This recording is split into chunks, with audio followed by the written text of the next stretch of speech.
I just want to give you 7 things we should expect for 2025. Number 1 is spiritual, political, and financial dominance of the church. Church will be dominating in every aspect, say political, financial, spiritual, music, and even on social media. Say now it shall come to pass on the latter days that the mountain of the Lord's house shall be established on the top of the mountains and shall be exalted above the hills, and people shall flow into it. Number 2 is godly leaders will rise up in different nations. So you hear a president will come out and say, the whole nation is fasting, what have not been heard before. So like never before. Number 3, is also, it's a year of martyrs. So many will be killed as believers like never before. Many will be killed in the church. Very good. If this will make you quiet and meditate, I mean, many people will lose their life for the gospel next year like never before in different ways. So we just have to prepare our heart. Amen. Number 4, isn't it? There will be a great fall away and a rising of a new breed of preachers, prayers, and payers. There will be a great fall away, meaning many Christians will fall aside, and God is pouring out His Spirit to raise a new breed of preachers, prayer warriors. That's preachers, payers, prayers, and payers. That's, He will empower many people financially. That's what He's saying. Preachers, prayer warriors, and payer warriors. Meaning many Christians will have inventions, an ability to access the corridor of financial power. So preachers, prayers, payers, these 3 categories of people are rising. Number 5, God said He's expecting believers to serve wholly, W-H-O-L-L-Y, with a fervent spirit. Serve wholly with a fervent spirit, because He will be using us for greater works that the earth have never seen before. Numbers 14:24. He said, but my servant, anybody that is serving, say my servant,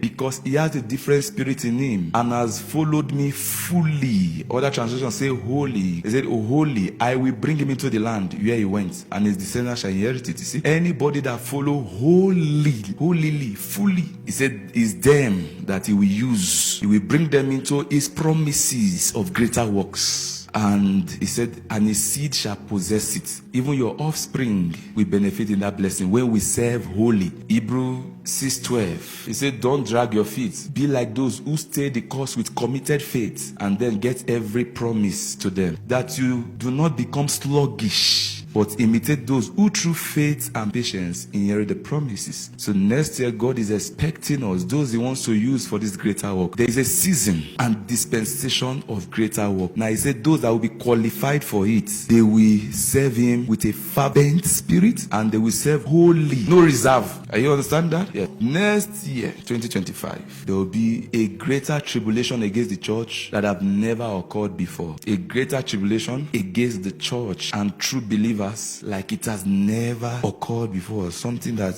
nobody have ever seen in our generation. So He's telling us this so that our faith will be strong. Matthew 5:10. Say, blessed are those who are persecuted for righteousness' sake, for theirs is the kingdom of heaven. Blessed are you when they revile and persecute you and say all kind of evil against you falsely for my name's sake. Rejoice and be exceedingly glad, for great is your reward in heaven. For so they persecuted the prophets who were before you. And finally, God is saying in 2025, believers should be warfare minded. It's like in the realm of the spirit, they have declared war in 2025. Satan is aware and now spiritually for next year. So you know, when they say war have started, there's a whistle, there's a trumpet that have been sounded in the realm of the spirit, and it's a trumpet of warfare. So every believer must be warfare minded, warfare consciousness. Ephesians 6:12. They say we do not wrestle against flesh and blood. We do not wrestle. So next year is a year of wrestling. There'll be wrestling. So it's good and bad.